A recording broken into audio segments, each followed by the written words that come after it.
Hello, hope you're doing well today. Doing well. So my sister and I were talking, and she's like, "You've got to do stronger intros." So I wanted to talk a little bit about our guest today. A little impromptu video. We've got Taylor Wilson with us today, and she's going to be telling us about her journey and finding her way back to herself, doing the ancestral healing work, creating woman community, all of it. So I really hope you enjoyed today's episode. And I have a lot more to say. I have a whole series coming up where I'm going to go in and talk a little bit about each episode and the hero's journey that I've observed in listening to these individual stories. So more to come on that soon, but wanted to at least get a little bit of a video intro out here to make these videos a little bit stronger. So here we go. Enjoy today's episode.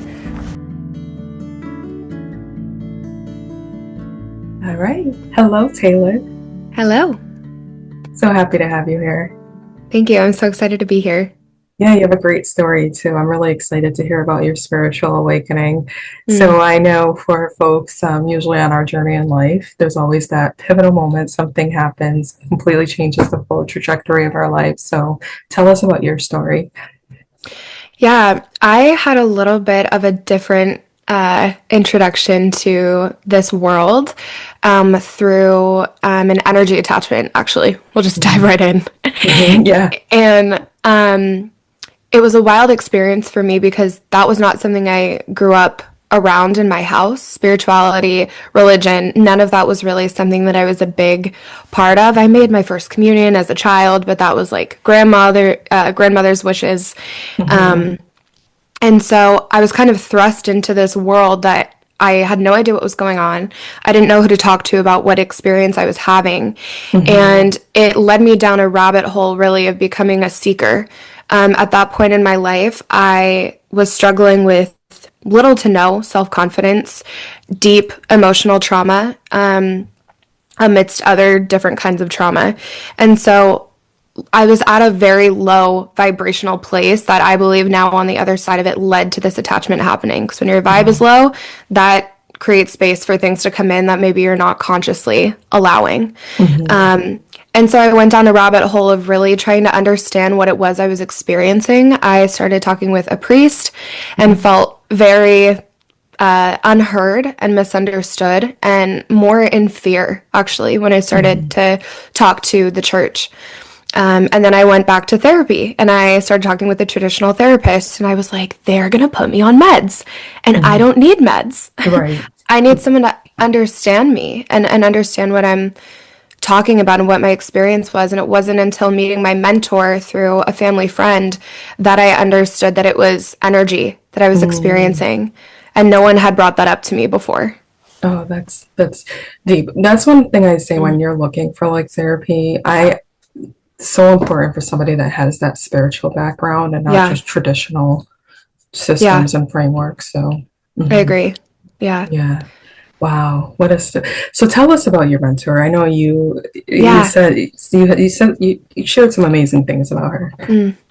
Yeah, she is amazing. I was so blessed to be able to connect with her. She's been doing this for decades, a long, long time. She has initiations in I believe it's the Shivite yogic lineage. She was a massage therapist for many years.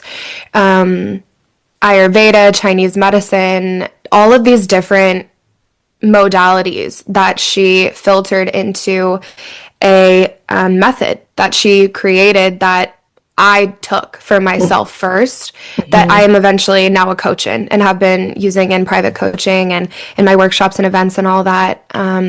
But she's amazing. I've been working with her. I still do. For 5-ish years now, very consistently.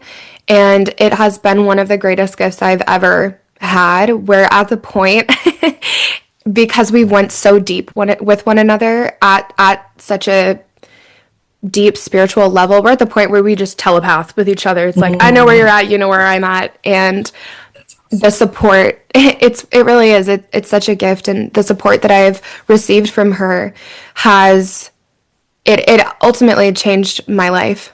And it's why I'm such a proponent, like a stand for private coaching It's so beneficial. And when you find, whether you're working with a therapist, right? Like some people go to traditional therapy and they have to try a couple different ones to find one that they really resonate with. It's the Hmm. same thing with finding a coach. And I was really lucky that the first one I was in contact with became my mentor.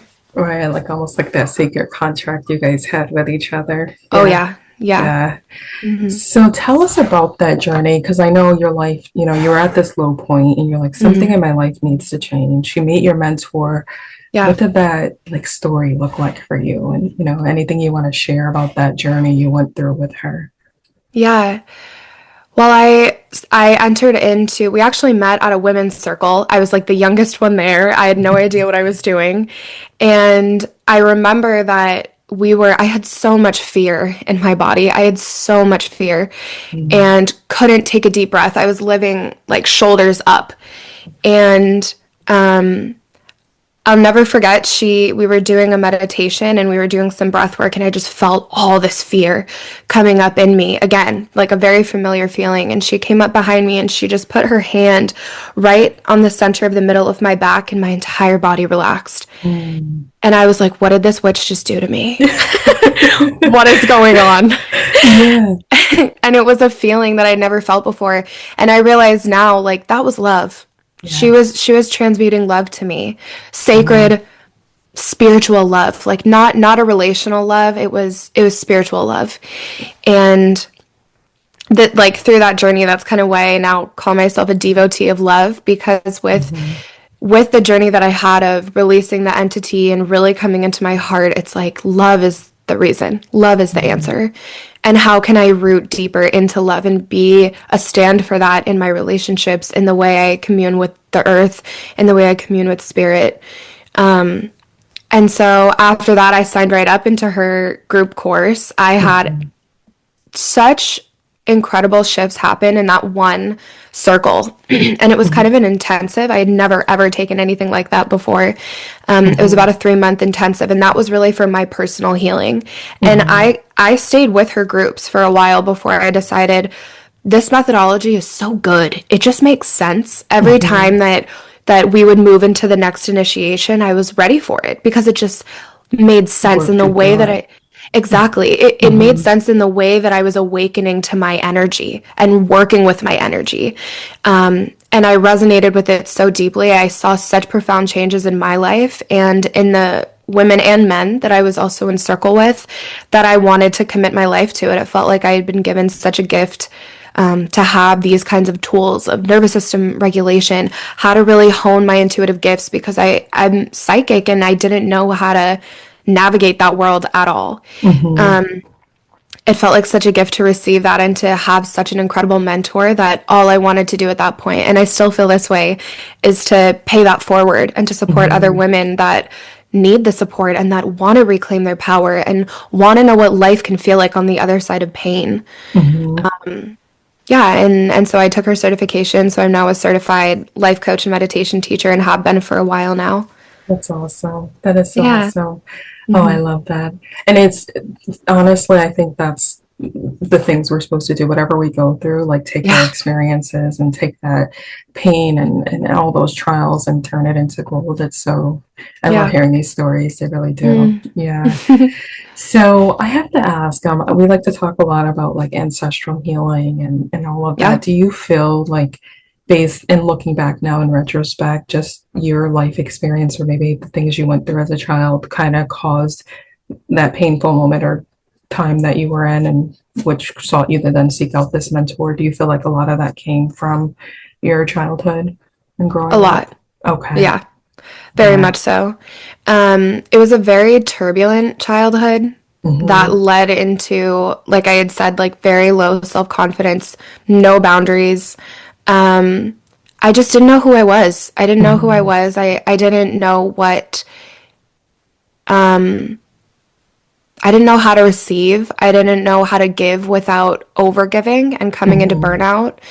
And like on the ancestral trauma level, the women in my family have been through so much, as I'm sure that so many women can relate to. A lot of physical abuse, a lot of Hmm. poverty, And so seeing those patterns within myself, there are moments where I'm kind of searching for something. I feel something coming up in my body, and energy is subtle. And like the more Mm-hmm. that you work with it, I'm sure you found, and people listening, like the more quiet you get, the more you refine that energy, the more you can feel into where it's coming from. And Mm-hmm. I found like some of these stories, they're mine because they live in my body. They're mine because they're in my cells. But this has been something that my lineage has carried for so long. And what an honor it is to break those patterns and Mm-hmm. to shift the course of the lineage. And it makes me emotional because it's like when you start to go down this path, you connect to your guides, you connect to your ancestors on the other side. I had a very strained relationship with my paternal grandmother. I didn't Mm-hmm. know my maternal grandmother. She passed when I was 2 weeks old. And there's actually a really beautiful soul contract there that we can get into it if you'd like. But Yeah, please. Yeah. yeah, so what on my mom's side, my mom and her mom, the way that my mom describes it to me is that they were soulmates. They Mm-hmm. were meant to know each other. And when my mom was conceiving me, she had a lot of miscarriages, and there was a pressure or a haste to we need to have a baby because mom's gonna pass.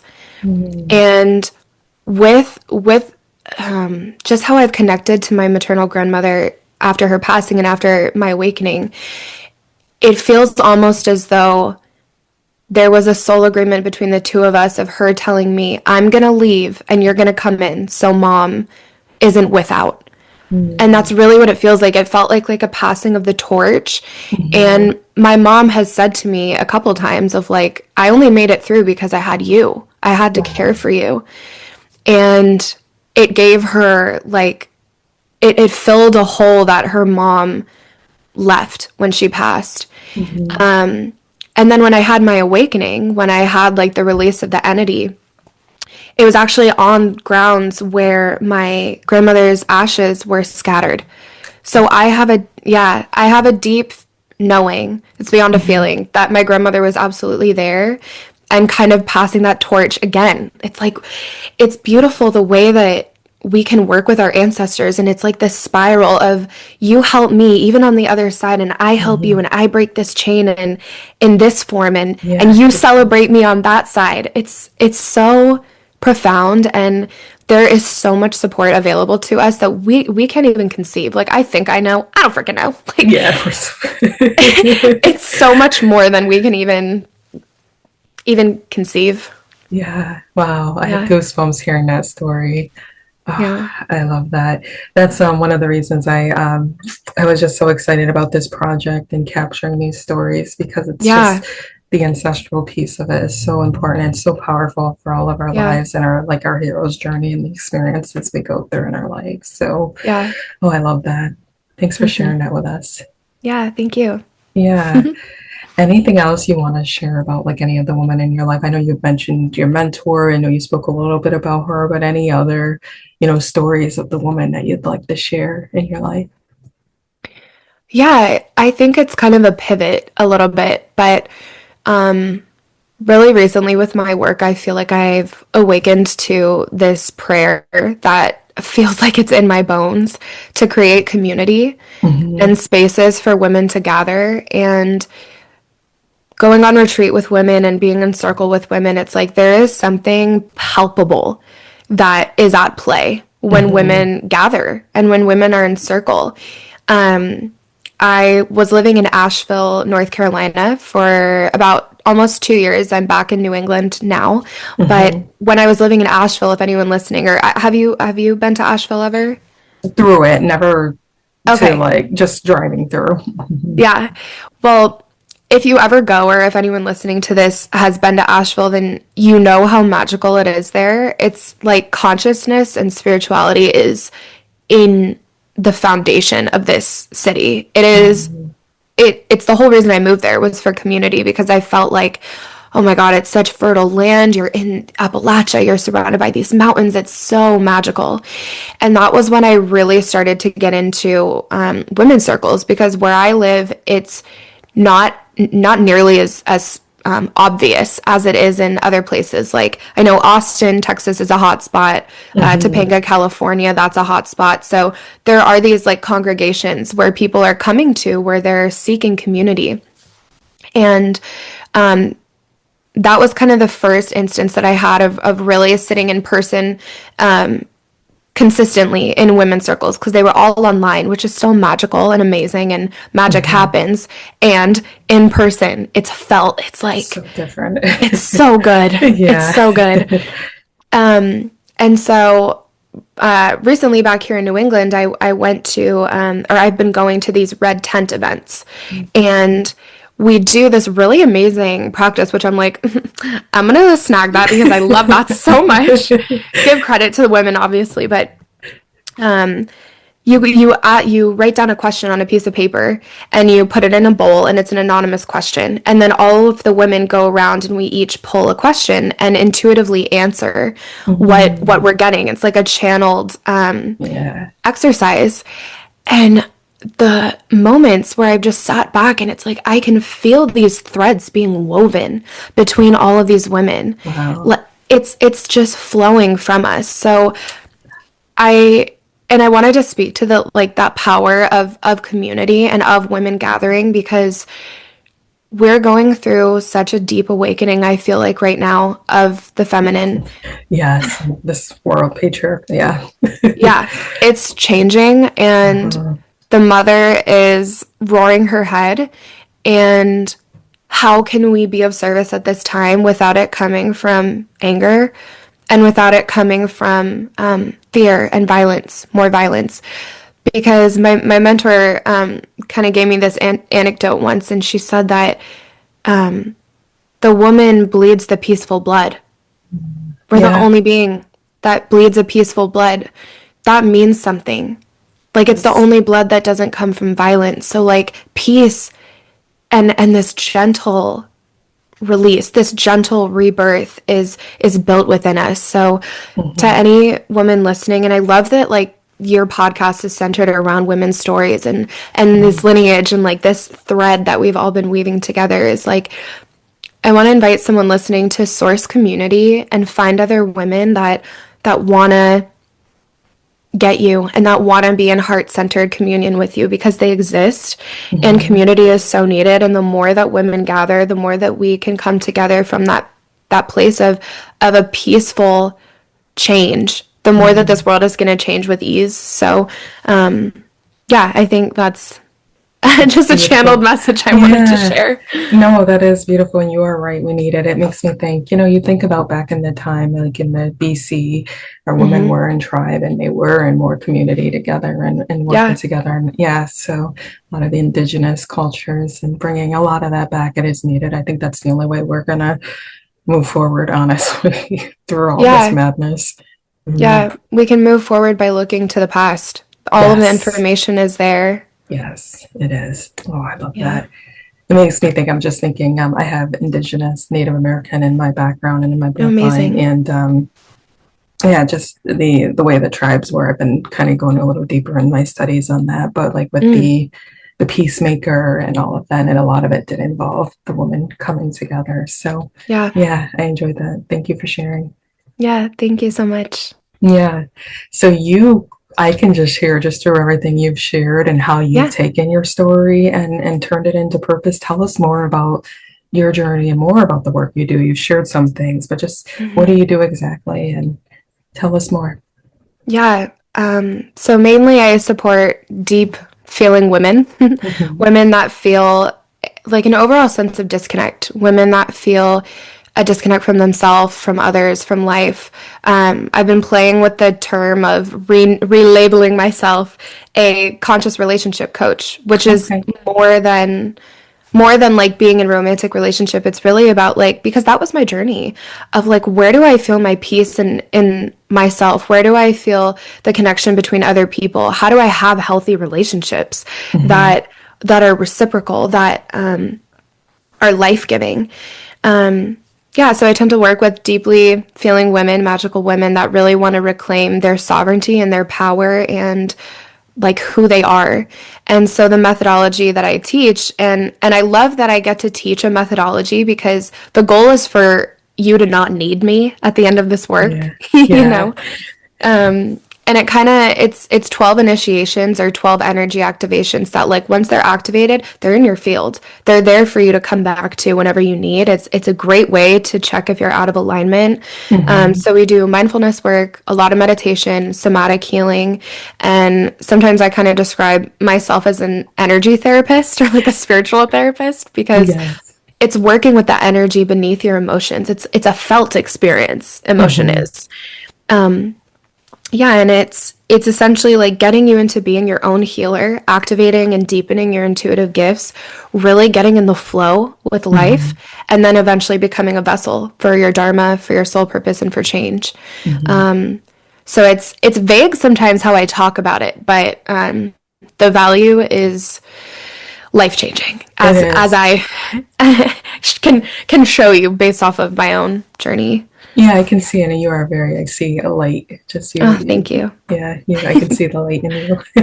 thank you. So yeah. So I usually like to ask, like as we close up a little bit here, usually what I like to ask, a couple of things. I like to Mhm. hear about family traditions, so I'd love to hear yours. Oh yeah. Yeah, and then just, if you can impart words of wisdom to our future generation, what would it be? And then how folks can Mm, find you. So I yeah. know it's a lot there, but Family tradition, definitely the first that comes to mind is Italian Christmas. I look forward to that. I'm Sicilian. I look forward to that's what Italian Christmas every year. We do cannolis, braciole, lasagna, meatballs, red sauce. It is the best. My family is very centered around food. I have a very loud, crazy Italian family, and I I love love them it. so much. It's like I don't have a lot of my grandmother actually lived with me my entire life on my paternal Oh, side.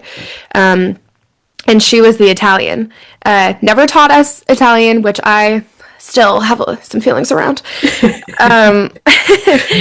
But those kinds of traditions centered around food and family and conversation hmm. have definitely steeped into me and my siblings. Oh, that's awesome. I love Yeah. my brother-in-law. They have a big Italian family, and it is fun. Yeah. Yeah. It's so fun. Yeah. Oh, I Yeah. love that. Awesome. And so Italian Christmas or holidays, what I'm hearing. Hmm. That's Definitely. beautiful. Hmm. Yeah. Um, yeah. And then I would say for the future generation, I have a lot of faith in the people that are younger than me. And I'm a young person. I'm 27. Hmm. So, but the people that are younger than me, I feel like they have a deep awareness that this isn't working. Hmm.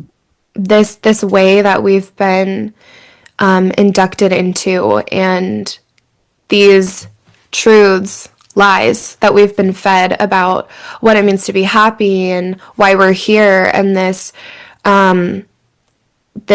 chain of go to school, get a good job, all these things. It's like there's so much more. And I want to invite any young people younger than me that are listening, like I would say to really, really take a step back and find what you believe in. Like Hmm. what is your truth? What do you believe in? When you put down all the noise, what do you believe in? Because, and I've seen this quote and I love it so much. It's that we're the future ancestors. I am a future ancestor. So how can I be of service to the generation that's rising to foster love, to inspire connection to life, to the earth, like to the mother that gives us everything that we could ever need or ask for? I have a lot of faith. I have a lot of faith in the divine plan that we're all a part of right now. And I Hmm. think that the kids are coming in with a lot of love because the people in my generation and a little bit older than me I think we're kind of the first to reclaim a lot of the brokenness in our lineages. I see it. There's a lot of cycle breakers at work right now. There There's a is. lot of, yeah, the light workers are light working. They are doing so much. And I see it in the kids that they're raising of like, no, you're not going to have an iPad. Actually, we're going to do homeschooling. We're going to do Yeah. homeschooling and you're going to go play outside and be a kid because you actually don't have ADHD. You're a child inside a cement building for 8 hours of the day. Yeah. So I think that I have very strong feelings about that. So I think there's so much going on. And I think that because there's so much going on, there's we tend to look at the dark side of it because light and love is our natural state. So of course the darkness is going to feel so abrasive and so wrong. So yeah, follow your intuition, follow your heart, and source community because we can't do this alone. This new earth is going to require us to be hand in hand with one another. Oh, that's beautiful. You're so wise beyond your years. Thank you. You probably hear that all the time, right? I do. Humbly. You are. You are. Thank you. Awesome. Awesome. Where can folks find you? Yeah, so on Instagram, I'm at the tailored underscore spirit. So that's my first name, TAYLORED underscore spirit. On TikTok, I'm the tailored spirit, no underscore. And I'd also love to give you a link for a freebie that listeners could grab. Yeah. Yeah. I'll add that. Yeah, tell us a Amazing. little bit about it. What is it all include or what's in it? Yeah, so I have a couple. So I'm thinking that maybe I'll give you I have a feelings and needs freebie. So it's essentially like what am I actually feeling in this moment? It's a moment of reflection and of dropping in. And there's this beautiful chart from Pearson Nonviolent Communication that I love that my mentor actually showed me, and I use it all the time in my private coaching. But it's basically like, what do you feel right now? What do you need? What feels out of alignment? And some journal reflections to help you actually get that need met. Okay, awesome. Yeah, definitely. I'll make sure to include all that in the show notes. Awesome. Cool. Thanks for sharing. Yeah. Thank you. Thank you. Thank you for being here. I loved your story today. Thanks so much for sharing. Yes, thank you so much for this opportunity. I appreciate it. Thank you.